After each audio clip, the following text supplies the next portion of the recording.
back. I'm outside. I wanted to talk about the shell a little bit in this next video, and it's a little too cold to work on stuff. I tried a couple weeks ago to do that. The air tools all freeze. It's about 6 degrees Fahrenheit right now, and the exhaust air from the tool freezes your hands, and then the tool ultimately just stops, so I kind of gave up. But a great opportunity to check out the shell in the daylight. It's not snowing, it's not raining. Let's do this. Oftentimes when I do a project, I forget to take pictures of things when they look terrible, and I think this is a great opportunity to capture some things that actually look terrible right now before we get into it. And someday it'll look nice and I'll say, oh, you never knew what it used to look like. It used to look terrible. So here we go. As I mentioned in the last video, this car had a cage. The hardest parts of dealing with that are where it passes through firewalls, because they built it pretty nice. They had a lot of pass-throughs, but as you can see, like in this corner, I'm going to have another tube going through in that area, so I'm not too worried. A lot of these areas here, they had a really brutal looking seat bracket in here. It was easier just to cut out the floor rather than grind the welds down. We're going to patch that real nice. These areas don't have me too worried. The hard parts are back here. You can see these nodes pass through really well, or it forms a node behind where the tubes pass really well. I have to cut these out with a small jigsaw, and we'll have to patch it or find a panel that hasn't been cut and patch the panel in. It's okay. You look at some of the 91 cars and they almost have a flat firewall here, like the whole thing doesn't look right, so I'm going to be pretty close when it's done. You can see the roof is off. Bored of talking about this. I talk about it so much. This is like the subroof. This stays on. This is the juncture where the actual roof skin ends and the A-pillar begins. You can see it's brass. I got it heated up with MAP gas enough to like kind of crack the braze. I bought an oxyacetylene setup so I can clean that out. Get the new panel prepped. This cowl, same deal. I started taking it off. I have a new cowl panel from BMW to put on. I'll show you some panels I have on the floor to fix this stuff. But these are air jack mounts. These are done. I just haven't welded them in. Tunnel looks okay. This is where the pedal sheet metal will go for the Group A pedal box that I have. We'll go through some parts in a moment. So this is sort of where we're at. This is on this little pusher dolly thing I made. It works pretty well for what I do. The trunk has a nice setup. Actually, this is like the one true to form thing I like here. This crossbar here will stay. The others will go. There are two holes in the middle that hold studs for the diff mounting points, and that's like a pretty typical Group A setup. So I do actually like that. That's probably the one thing that will stay on this car when I cut everything else out. Down here we have some sheet metal. This is the panel for the pedals. This is super tricky to fit up. I'll show you how it goes. I haven't had the courage to put it in yet. It fits something like that. You can see this isn't totally flat, so it's going to be a very slow process of forming and shaping things. This is just a repair panel that my friend from the internet gave me to fix this hole right here. Sorry, I'm sniffling, it's freezing. A couple other small repair panels down there. You might have noticed when I walked by the first time, this yellow marker roughly denotes areas that need to be cut out to fit the 18-inch wheels. That's just the start. Really, this support gets cut, and then the wall looks kind of flat here all the way back. It's just really one skin. This skin gets cut up, and then around here in this area here gets raised, boop, 2 inches or so. And then at the bottom, you've now made a gap here at the bottom because you've raised the whole thing. You do a strip of sheet metal down there to make up the gap that you've created to now basically enlargen the wheel housings using the factory panels. I'll show you guys some of the parts that I have so far. There are more parts, but these are just parts that need to go on the shell or have to do with the shell. My excuse me, my thinking was that before all these parts went in, the shell would have to be modified, like either these need to be tack welded in or bolted in or something, and you don't want to finish the shell and then have to do this kind of work, because then you're grinding paint away and you have to repaint it, or you're doing some procedure that is really a step backwards. So let's take a look here. I tried to do this yesterday, but the camera died. So this is steering column support. This is just a standard old BMW factory part. And this bad boy goes just like this. I have to cut the rest of the old one out, but that guy goes there. The previous owner had cut that out because they had some funky circle track rack in there or something. These are Group A column supports that drop down and support this piece here, which is pretty cool. So it's a little addition. I'm going to try to get these two in soon. This one is called a tunnel support or something. Goes on like that, and you weld each hole like a plug weld, and then it gets bent down, conform against the edges here. This is something that Matter did on the factory shells. So that guy will go on.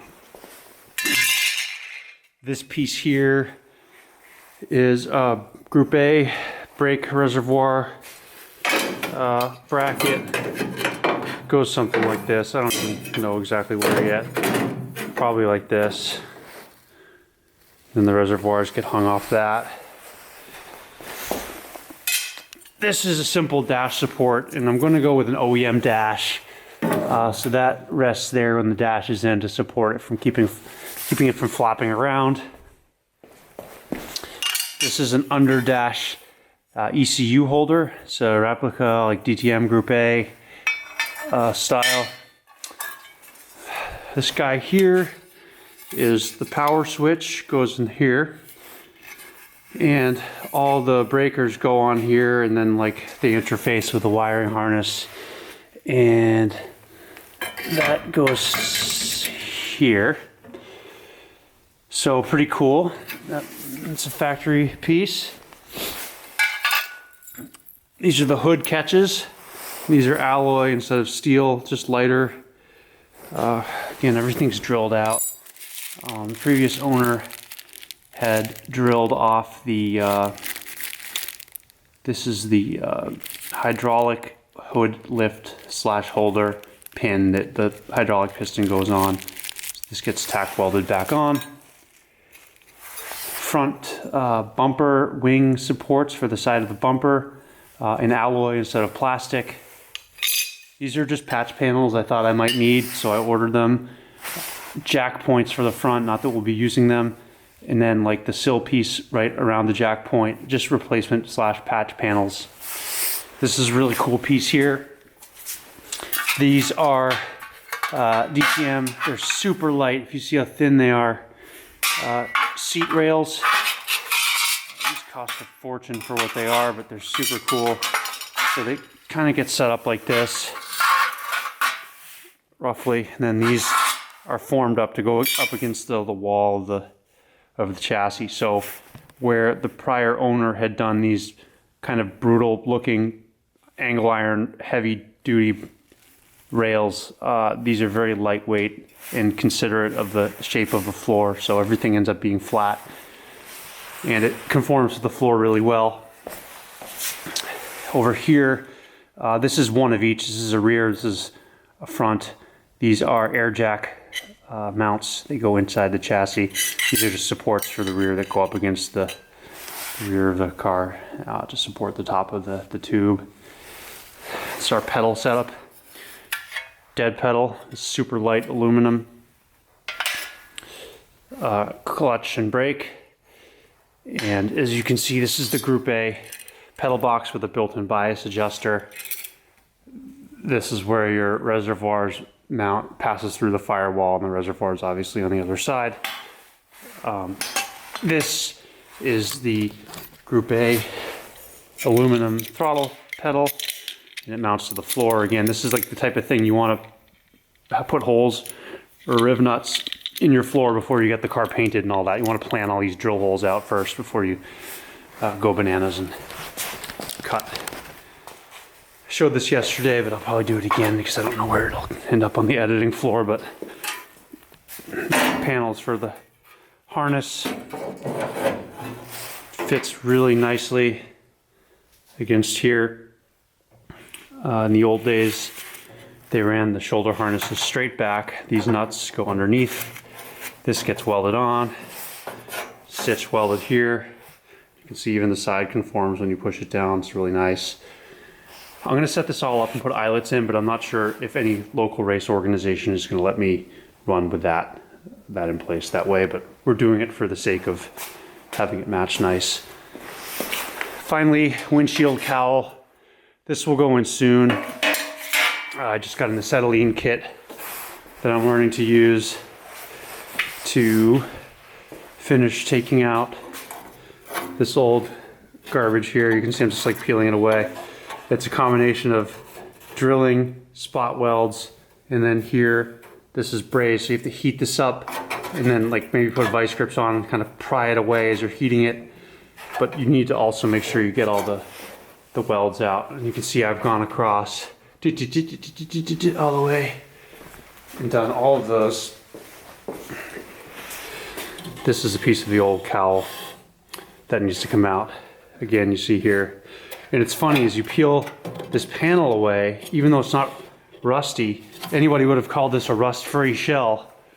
But when you peel it back, I mean, this is mostly oxidized from the torch, but between the seams, like in here, there was some rust. Even if it was just surface rust, it wasn't rotting, but there was rust in there. So it's interesting to catch that now. So that's the state of the shell. I'll show you one more thing.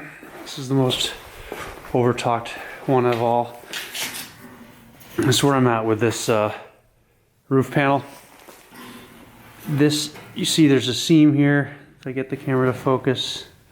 The seam, this is a double piece of metal. I need to get this off. And then then it's just the skin, one panel, and then we can fit it up on top of the roof, braze it, and along this seam here, we will spot weld it. I'll show you the spot welder I got that I've never used before. Looking forward to trying this. This is some badass used spot welder I bought from ex-auto industry people. So yeah, pretty well set up. I've got a new TIG that I've never used. I've got my MIG welder, spot welder, and we're getting there. So maybe a little bit today, a little bit of grinding, a little bit of cutting. Keep taking these out and make some progress. The next video I'll show you some other parts, probably some suspension parts that I have here as well. One more thing forgot to add here. This is the cage I ordered from Custom Cages. So you can see I started marking stuff up. These little code words here and these question marks are all tubes that I have not yet identified. And these are all of the tubes. So as you can see, when the thing arrived in a big box, all these tubes clanked together, and it's like, sure, I have no idea what these are for now. And a lot of these gussets, excuse me, a lot of these gussets are not identified yet. And when I asked Custom Cages to give me a hand here with some of this stuff, they sent me a JPEG with tubes with no serial numbers anywhere on them. So this has been difficult / annoying to deal with. But this is really the last piece of the shell update. Bonus footage. Thanks. Bye. See ya.